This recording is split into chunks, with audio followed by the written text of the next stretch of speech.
All right. Well, again, thank you all for being here for the inaugural workshop on finding and using measurement instruments. Today's workshop, what we'd like to do is really cover mostly efficiently searching for and identifying instruments that you can use based on what you're interested in measuring, what your topic is, who you are trying to make those measurements about or with, and the languages that are used by those participants that you're hoping to engage. Throughout the process of looking for instruments, we'll also talk about communicating how instruments can be used, whether they can be translated, and how they can be shared. And as I said, I'm very hopeful that many of you will ask questions in the chat as we go throughout this. If I'm not seeing your question right away, Catherine can also help amplify those. And then at the end, if we have time, we'll reflect on some takeaways. I'd be curious to know more again about what you're looking for, because this is a very overview workshop to make things available. And as my own background is a mixed methods researcher, kind of looking for information about more public health related topics. If there's particular things you're interested in, I'm happy to try to focus in on those with different examples as well. So first of all, I hope that you're all here because you think there are benefits to using existing instruments, but I'm just going to highlight a few. First of all, that the idea of inclusion. By choosing an instrument that's already been validated in perhaps multiple languages and multiple communities, that really gives you the opportunity to be more inclusive in your own research recruitment, because you won't have to invest the money in necessarily doing many different translations of your own instrument. It takes a lot of time to develop and validate your own instruments. So this is hopefully a time saver and a cost saver for you that allows you to be more inclusive in your research. But also when it comes time to have your research reviewed by others, peer review can be easier if people are already familiar with their instrument and don't have to evaluate a new instrument. It also can really assist with reproducibility and rigor, which has been very important to the National Institutes of Health and many other funders, and really allows them to compare the results from your research or your clinical care with prior results and future work. So these are some of the drivers really around using existing instruments that motivated this approach. So what the library has done is created what's called a LibGuide, or library guide on measurement instruments for research, education, and clinical practice. And we'll put this link to the guide in the chat for you. Many of the things that we're talking about today are covered on the guide, and some examples in addition to the examples that I'll be going through today are there. So what we'll be doing in terms of the logistics for today, we will actually be showing how you search a few of these databases that really focus on instruments and review tests and instruments. We'll talk about searching literature databases where this is not the primary function of the database. The guide also has a lot of links to free web-based collections of instruments and books that describe or contain instruments, some of which you can kind of see on the bottom of the screen here. And then more detail at Mount Sinai on permissions and approaches for using and adapting and translating the instruments.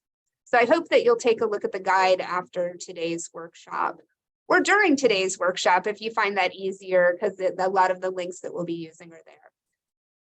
So when we talk about searching for instruments, these are 4 areas that I think are especially important to apply to those searching.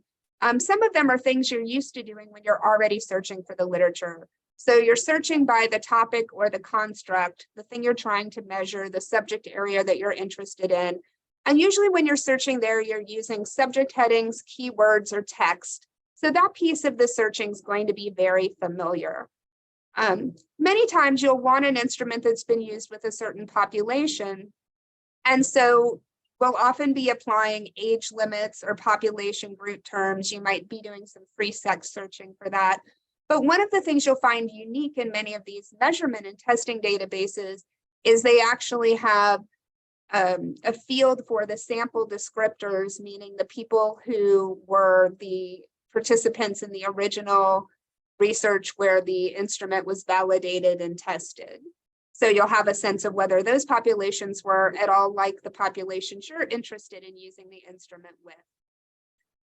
one of today's major topics is about instruments in languages other than English. And so searching by language limits, I think it's a very useful and important part of this.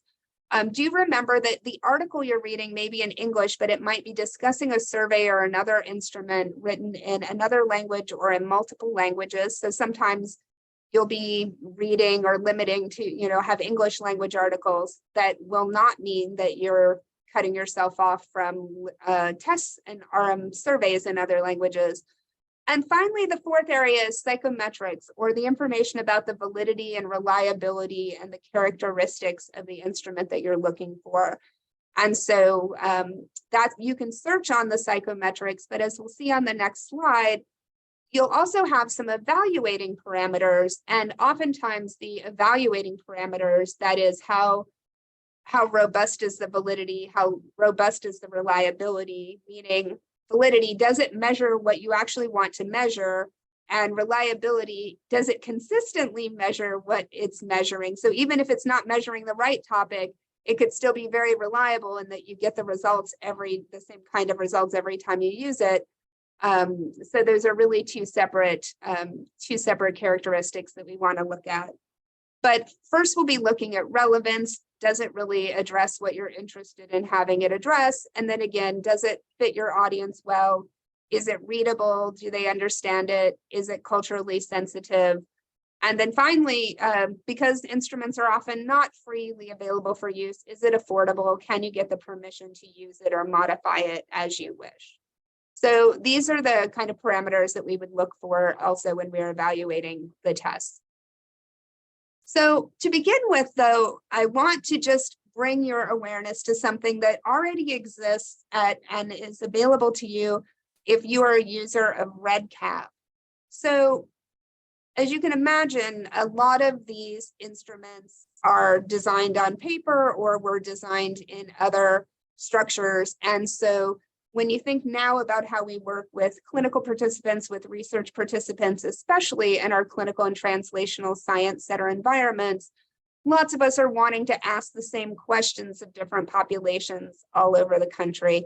So what the group behind Redcap has done has said these are data collection instruments that many people and many institutions want to use.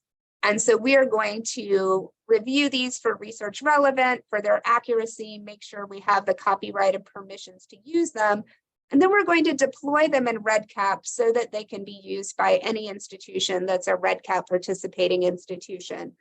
So I can't really do a show of hands here as easily, perhaps, but I would be curious how many of you are familiar with Redcap here at Mount Sinai, and the fact that if there is already a survey or an instrument in Redcap's shared library that you would be able to use, it would save you a lot of trouble because you wouldn't need to get permissions.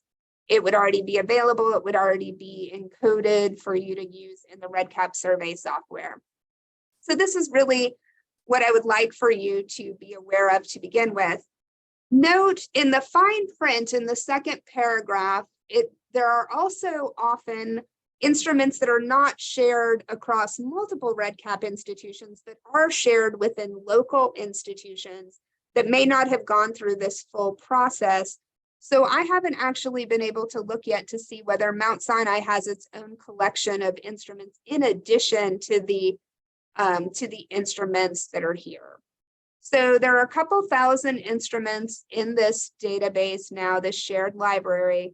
And because I've been focusing on languages today, if you look, I have pulled down on the right here the search options for the different languages that have instruments in the shared library. And so I limited it to Spanish in this display and found there's 417 variations of instruments here that are in Spanish, for example. I also learned about 2 new African languages with which I wasn't familiar because I didn't know what Afar and Setswana were. So I put little notes down here on the screen because I was not familiar with those languages. But the other thing I'd like for you to see here is when you look at these, a lot of these are using the acronyms and abbreviations. So when you're using the keyword search up here to look to see if an instrument is covered, please do consider using either the acronym or the full spelled out name in the language that you're seeking, or perhaps in other languages, because you can see that people are using all variations of shorthands and versions and things like that. So you may need to try several different keyword variations to be sure that what you're looking for is or is not there. Okay, so that's the Redcap shared library. Now I'd like to move forward to databases that the library licenses for you. And if you're on the Levy Libraries A to Z list, and there's a subject category for tests and measures, and these two databases, PsycTests and HAPI, the health and psychosocial instruments, come up first. The guide that I mentioned that we shared in the chat also comes here as a link on the bottom of the page. So we're going to spend a good amount of time today with Psyc Info and HAPI, and I'm going to just do them with screenshots because it was easier than going live in the midst of our session. But again, I encourage you, if you feel like going live, great. If you have questions once you actually get into these, any of us in the library will be happy to help you. So the first one I want to show is PsycTests, which is available through the Ovid interface. So if you've used Ovid for other kinds of searching, you'll find this to be very similar. And so I want to start with kind of a known item search. So in the Redcap shared library, one of the tests that came up was the GAD. And you might be going, well, I'd like to have more information about this GAD. Is it reliable? Is it valid? Who has it been studied with? What does it cover? Things like that. So what I've done here is say, I've come to PsycTests and I've said, let me go ahead and search on the GAD7, which is the one I saw before, because I don't know very much about it. Now, the default is always going to be to have this little map term to subject heading box checked off. If you're just looking to search the keyword, you can just uncheck this box. If you're looking for the full text of the item, which we'll get to in a minute, checking off the box that says APA Psych Test PDF or test items available will be options for seeing what some of the actual questions are and whether those are available. But I didn't check those right now because right now I was just trying to learn a little bit more about the test. So when I search on GAD7, the first entry that comes up out of the 12 is this entry on your right-hand side for generalized anxiety disorder 7. And you get the test description, which gives you an idea of how many items are in the measure. So it was 9 items, became 13. It covers generally the last 2 weeks. The GAD7 version of this is 7 items that are most highly correlated. You see there's internal consistency measures, test-retest reliability measures, comparing this with other administrator versions. So, some good feedback for you about the reliability and validity issues that we talked about. But we're going to go to the complete reference on the next screen so you can see all the details that are available about this test. And then again, the Ovid database PDF link over here on the side would be how you would then get the full text of this instrument. So on the left-hand side now, you see the beginning of the full text record. So we already looked at the test description together, but if you scroll down, you see that it's an instrument type. It's a screening instrument. So it's not meant to give a diagnosis. It's just meant to be a screener. It talks about the format. Many, many languages are available for this. This was such a long record that I had to cut it into 2 parts. So the part on the right then gives you the terms of use. So there's the URL for the test. It's not commercial. You may use it for research or teaching. There's no fee, and you're able to see the test items. So definitely, if you were going to use this, you would want to go ahead and save this record so that it shows that you had the permissions to use it. Those reliability and validity features that we talked about on the previous description are here. You can see what age groups it has been applied to. It was originally developed in a general population in Germany. That is something I did not know about this particular anxiety disorder scale. So anyway, just this is kind of the complete reference information. And then we go to the next piece and we click on that APA Psych Test PDF. And then you get the actual questions. Again, here's the permission statement saying, please always include a credit line with the citation and copyright owner. There's the citation up above that you can use. All right, and so then you go on and you see the actual questions. So that's what a typical record in psych tests where you have full text access to the items looks like. In addition to just doing a very simple keyword search like we did for the name of a test that you already knew about, you can also go ahead and just search on the subject matter you're interested in, but then narrow your results by using these additional limits. So I just want to point out a couple of them here. If you are interested in particular age groups, you see here that there's a lot more age group breakdowns than there are for your typical age limits in Medline, PubMed, or other databases. You see you can limit to young adults, to your 30s, to different age groups. Some focus on inpatient or outpatient population groups. This permission that says you can use it for research or teaching. Languages present. I was for a previous search, I was looking for items in Chinese. So it doesn't always help with some specifics of being able to go for different dialects within a language. So Mandarin, for example, wouldn't be a choice here, but within Chinese, I might see many different options for Chinese. And then what type of instrument it is another commonly used one. So if you're like, I need scenario-based measures, or I'm looking for a survey, or I'm looking for a short test, you can use this instrument type function over here on the right. So those are some of the many features you can use in searching in psych tests. And I see there's a question in the chat about how we gain access to Ovid. So I think the easiest approach to this is to approach it by the name of the database by psych test. So if you go to the A to Z list, the Levy Library A to Z list, and go to the P's for psych test, or go to the test category, you'll get that there. If you're already in Ovid because you were searching another database, there's you can switch back and forth between databases. On a upcoming slide, I have a couple other databases from Ovid that are open, and I'll show that again. But the A to Z databases link that Catherine, I think, already put in the chat is where you could get access to this database. All right, any other questions so far before we go on to the HAPI database?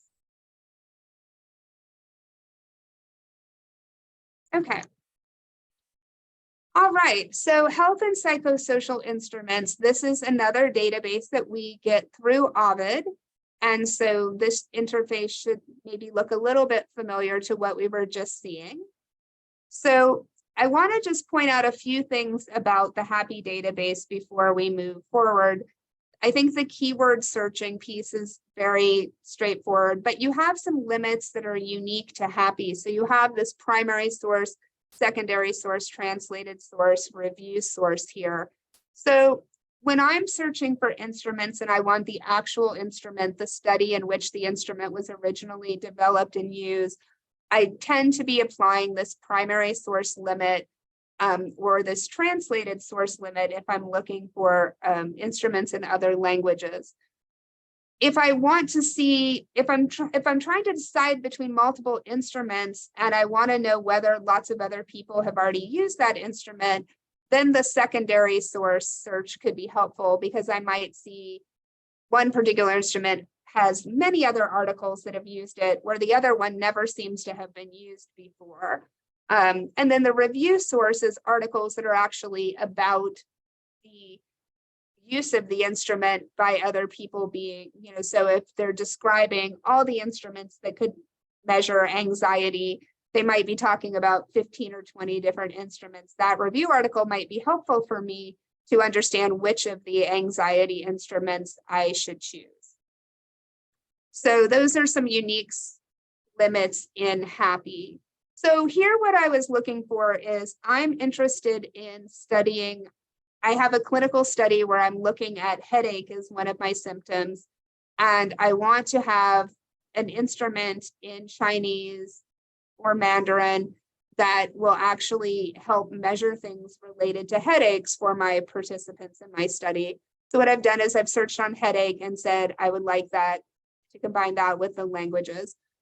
So in HAPI, you can see that when an instrument is in another language, it's a translated source, they will put in brackets in the title the language.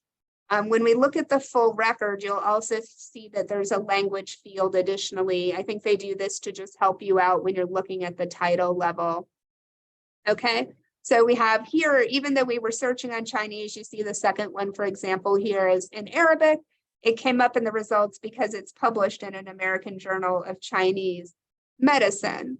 So the paper that we're going to choose to look at the test for is this third example, the classification and diagnostic criteria for headache disorders, cranial neuralgias, and facial pain, a version of it that was in Chinese, published in the journal Headache. So we'll go ahead and now look at a more complete version of that result. So title here equals the name of the instrument, not the title of the article. The title of the article is actually going to be down here in the source field. The source field is where it was published.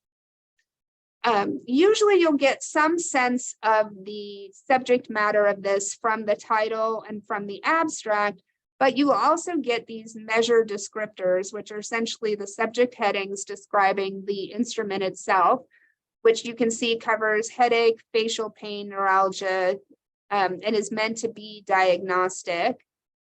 And then in terms of the population that it was used with, you see Asians, both male and female, particularly in Taiwan, actually, and in the more kind of middle adulthood, adult age, and again, focusing primarily on folks with migraines. So if your population is a good match for this, this might be very good. If you were looking for tension headaches in teenagers or some kind of headache that was very unique to people with a certain health condition or a certain advanced age, this may not fully represent all of what you might be looking for, or it might be okay. I'm just saying this is just the original population with whom it was used. It might have been used with many other populations since that time, but those would be secondary source publications rather than translated source or primary source publications.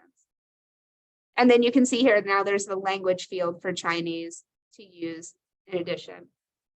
So this is an example of doing a more focused search. If we look to the left, we went instead to a multi-field search.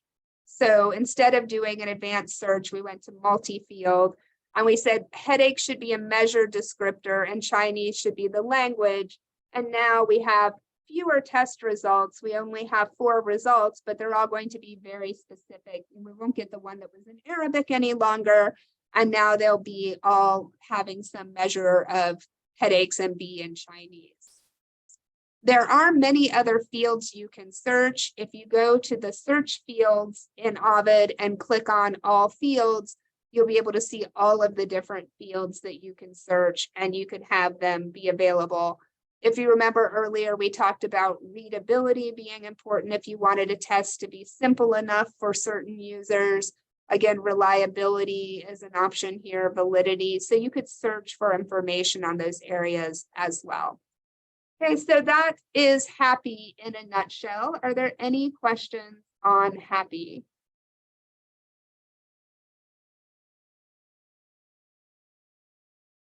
Okay. All right. So moving on to the fact that just many of the databases we have on offer have some component of measurement instruments with them. And we'll just kind of highlight a few of them, but depending on your subject area, you may just have a look to see whether measures, for example, is something that there's a section of your resources about it. So in Psychiatry Online, which is a collection of books and journals and also has the DSM, one of the areas within the DSM is this section called Emerging Measures and Models, which are patient assessment measures designed to be used clinically to kind of monitor how things are going. So we're not going to dig into these anymore. I just wanted to share this as an example of your clinical resources that are available through the library may have a section about measures for that particular clinical domain space that are worth you tracking on. So definitely kind of taking a look for, appendices about common measures or things like that can often be a fruitful strategy. Okay. So for instrument collections on the web, we are not going to go into these because you have the guide with the links, and I imagine you're all from different areas of practice. But the way that we approach these is to think about organizations who had a vested interest in the topic or who were funded to do lots of research in an area. So if you look here at the top, the Educational Assessment Measures Directory is put together by the Association of American Medical Ecologists. So if you're looking for, assessments related to medical education, you would find some peer-reviewed assessment instruments there. If you're looking for example, alcohol and drug abuse related screening and diagnostic and instruments, there are several funded centers related to alcohol and drug abuse that have collected and described the instruments there. Similarly, when you think about who does a lot of research in the area, RAND and other think tank kind of groups that design large health-related surveys, because they're often federally funded, they make their instruments available. So you can see lots of surveys that are both for general populations, but also tailored to specific groups.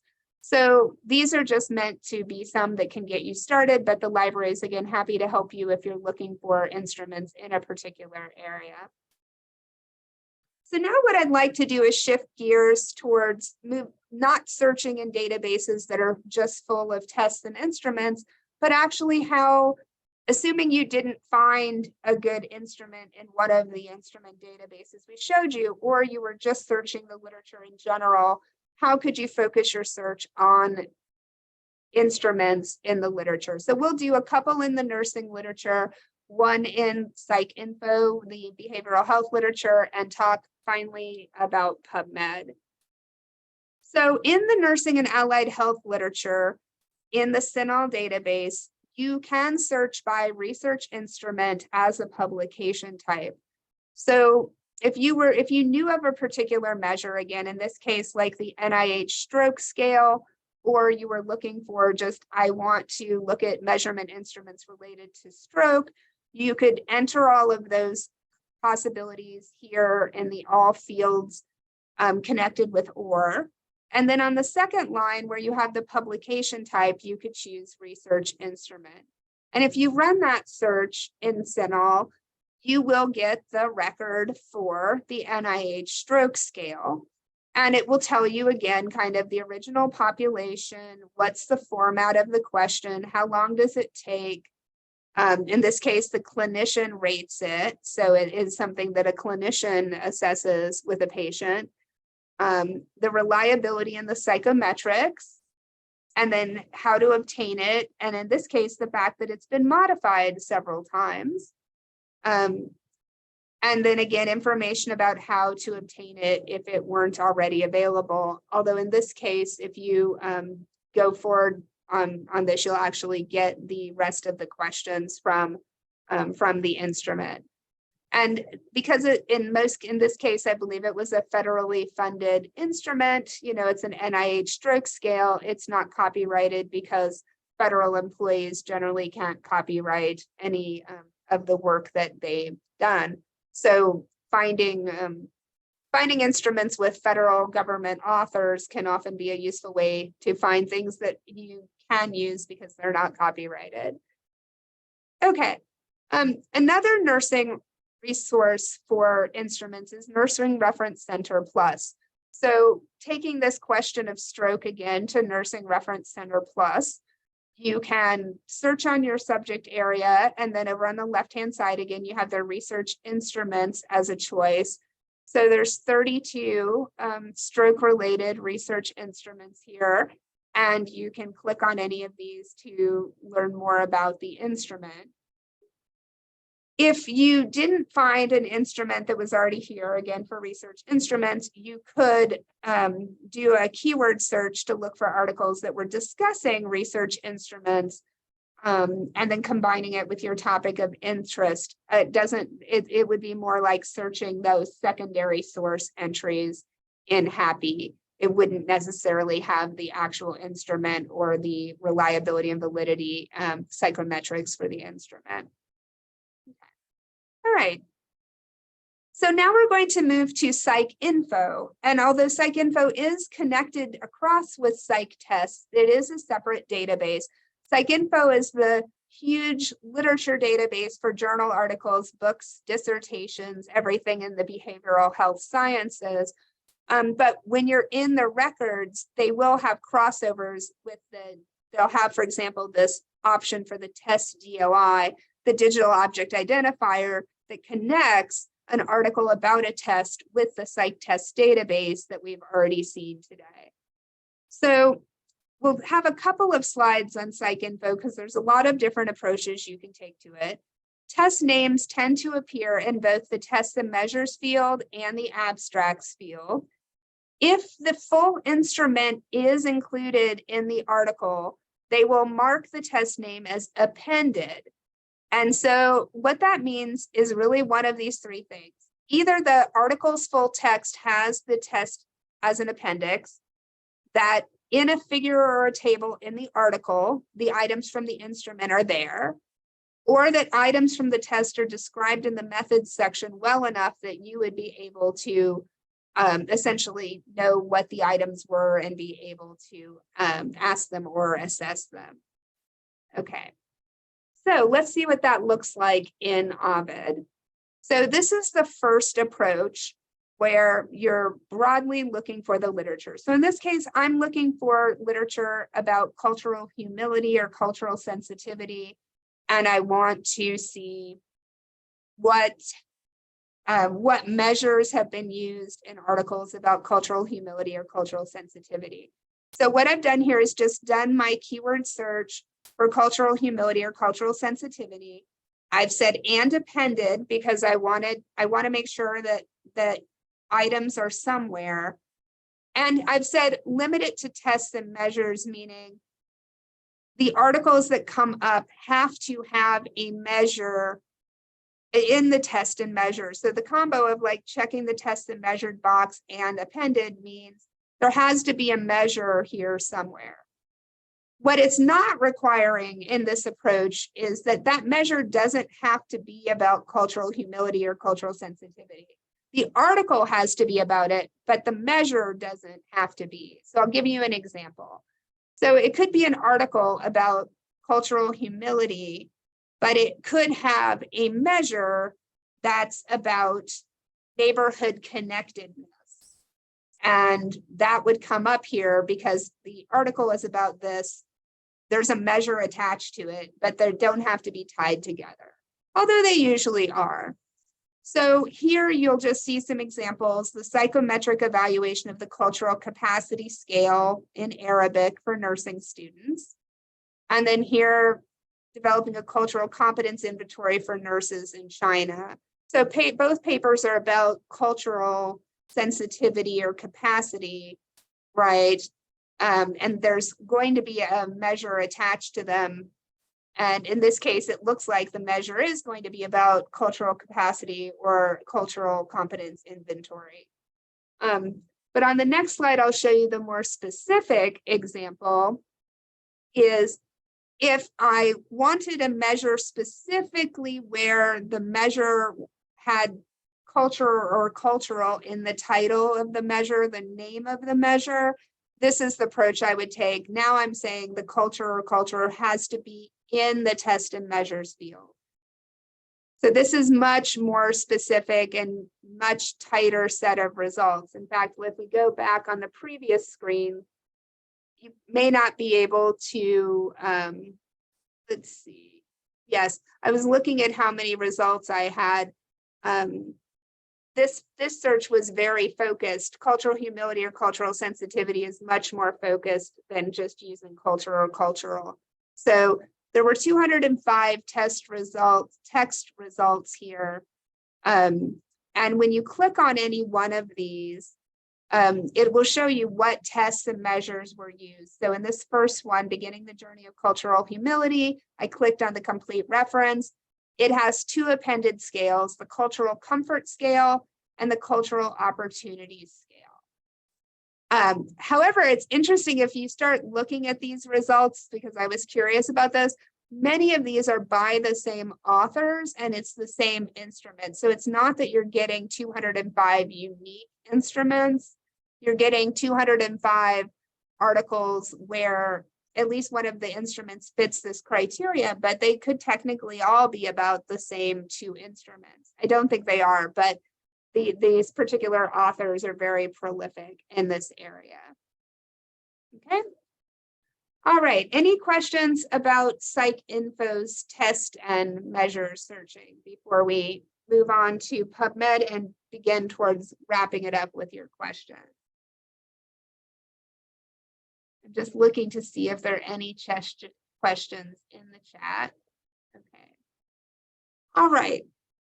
So I know that many of us here at Mount Sinai, PubMed is the database we search more than anything, but currently there really is no way to focus your PubMed or Ovid Medline search to only retrieve papers that have measurement instruments. What we have offered you here instead are ways to combine your subject matter search. You know, I'm interested in headache, I'm interested in cultural humility, I'm interested in stroke, with mesh terms that relate to finding measurement instruments, such as surveys and questionnaires, psychological tests, personality tests, healthcare surveys.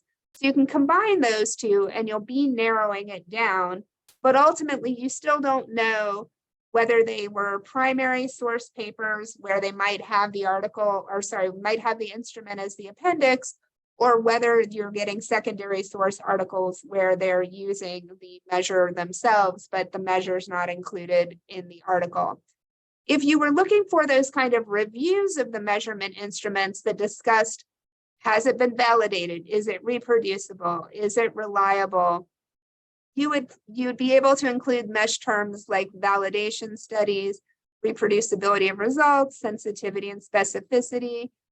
So you could, if you were looking, like we had been looking for the GAD-7, remember, to see the details about its validity and reliability, you would be able to search the GAD-7 in quotes or using the new PubMed way of finding words next to each other, and then combining it with some of these kinds of terms to see if you could find, again, those original papers that came up with the psychometrics for those particular tests. So you can see below, we have an example for the Beck Depression Inventory, combining that with psychological tests to get some more focused subset of papers. The same way if you were searching on a construct like quality of life. So quality of life and then surveys and questionnaires, for example. Within PubMed Central, which is the database that has more of the full text of many of the NIH-funded studies that are also included in PubMed, there, since you can search the full text and you search for the name of the instrument, it is possible that you would find it as the appendix or other supplementary material. So there is a little bit of crosswalk potential there, but it's certainly not as easy as checking a box that says tests and measures or, you know, research instruments, as we've seen in some of the other databases. Okay, so now I just want to wrap up with a conversation about using and adapting instruments. And I only put one slide here, but this is really meant to be much more of a conversation. So the considerations about using an instrument really fall into a couple of areas. One of them is the convenience factor. So, I think we saw that earlier at the beginning of today's session. If you're looking for the convenience factor, if there's already an instrument that's available to you in the Redcap shared library, that's already a valid instrument, that's already had its copyright clearance, that's already been set up and coded in the digital survey system, and any measure of a construct will do, the convenience of choosing a construct that already exists a measurement instrument that already exists in that database is fairly compelling. And additionally, if the instrument is available in multiple languages and you're here in New York City and you want to be able to recruit participants from a wide variety of cultural and linguistic histories, choosing an instrument that's already been translated into several languages is really going to allow you to be more inclusive. So if in many cases you will have choices, especially if the construct you're trying to measure is something that's been measured many ways with many instruments, it puts you in a good position to be able to choose the shortest instrument that's valid, or the easiest to use, or the one from the federal government where you don't have to pay for it, things like that. Where you don't have as many choices for instruments, or really there is only one well-regarded or good instrument, then you have to think about what you can do with it going forward. So for sure, some of the instruments are instruments that you have to purchase to use. And in the databases like PsycTest and Happy, they will tell you if the instrument is something you have to purchase. On the guide, I didn't show this in the slide deck, but the ETS test collection, for example, from the group that does a lot of the educational testing, they have a web-based database you can search to, again, see what instruments are available, and it'll point you out which ones you would have to buy, which ones are free. That is something that a lot of these tools will help point out for you. If you need to adapt an instrument, maybe it was written and that it's about technology acceptance, and you need to ask it about additional technologies that didn't exist back then when it was originally designed. Different adaptations may impact your validity and reliability metrics. So if you are going to bring a measure up to date, be transparent about what you adapted and how, so that the readers can make a judgment about whether or not the psychometrics still apply, or maybe you've changed something by what you've done with your adaptation. If it doesn't allow adaptations, then you have to decide, is it good enough to use as is, and can you get at those additional questions another way? Some measures only allow you to use it kind of all or nothing, so you want to take a look at that. Publishing a translation of an instrument is making a derivative work according to copyright.